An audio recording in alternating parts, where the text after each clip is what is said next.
जिंदगी समझ गई प्यार तोहर पाके राखब कर जवा से हरदम सटके।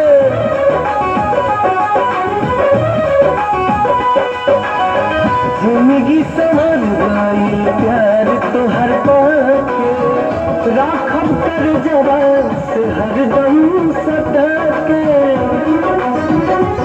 पहिला बेरी के हुए पे एतबार भइल बा जान हो तोहरा से प्यार भइल बा जान हो सचहु के प्यार भइल बा।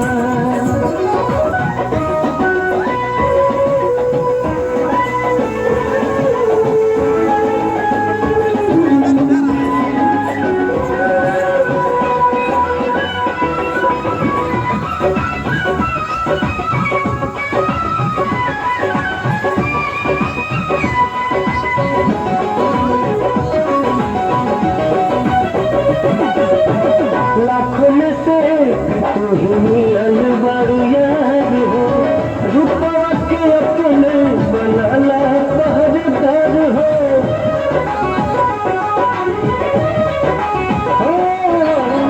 लाखों में से तू ही मिलन बारू यार हो रुपवा के अपने बनाला पहरेदार हो।